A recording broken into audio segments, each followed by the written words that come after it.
Good morning mga ka-awesome! So ayan, pauwi na tayo. And then meron tayong nakita na malaking robot dito sa Israel. So meron po siyang binubuhat. Ayan, so dahil marites tayo, tignan natin kung ano yung binubuhat niya. Ayan.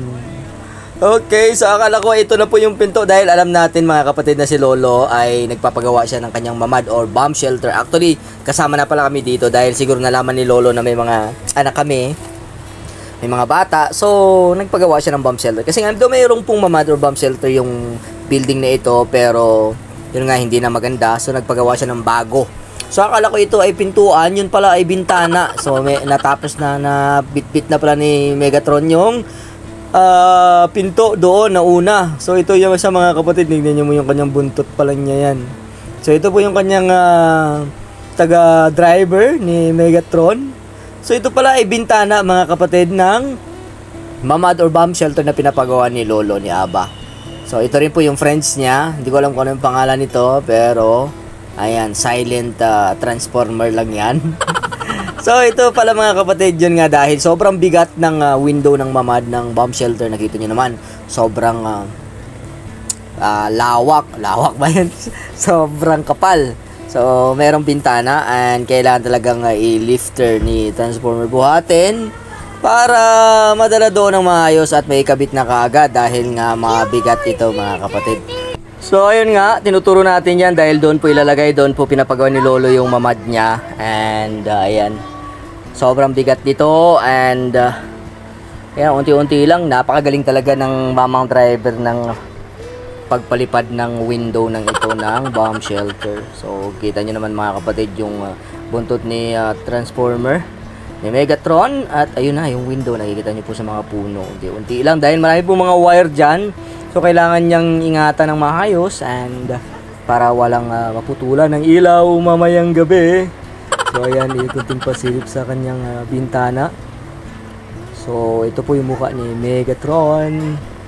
So ayan, napaka-amazing talaga dito sa Israel. And grabe mga kapatid, tinanong ko si Lolo, mahigit pala sa 3 million yung nagastos niya na sa pagpapagawa ng mamad.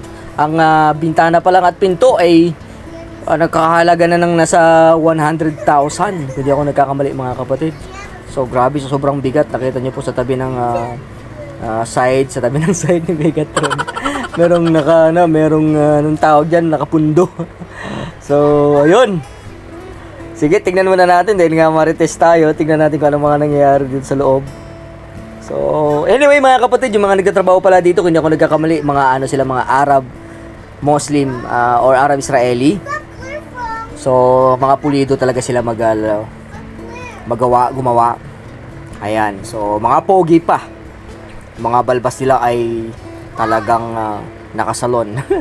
So, ito na mga kapatid yung bintana. Ayan po si, yung pinaka-boss. Siya po yung gumagawa ng mamad or ng bomb shelter dito ni Lolo. So, ayan na. At yung driver ay nandun na rin. So, unti-unti lang dahil may mga wire mga kapatid. So, at sobrang layo na nito. Nakita nyo po, ayun o, hindi na makita yung sasakyan. So, ayan, unti-unti na lang ikakabit dahil nga, ayun, malapit nang matapos yung bomb shelter ni Lolo. And praise God dahil may bago kaming bomb shelter. Kung may makirinig kami na sirena, ay pwede namin puntahan dito, sabi ni Lolo. Lagyan niya daw ng aircon, lalagyan niya pa ng PlayStation, lalagyan niya ng ref or baka swimming pool. So, parang gusto ko na mag-stay dito. Okay. So, ayan mga kapatid, yan po yung piloto ng ni Transformer. So, tingnan na rin natin kasi hindi ko nga naabutan yung pinto. Mabigat ito dahil nga malaki ito. Tingnan nyo ang kapal mga kapatid. Pero makapal pa rin yung mga taong nanghiram at hindi nagbayad.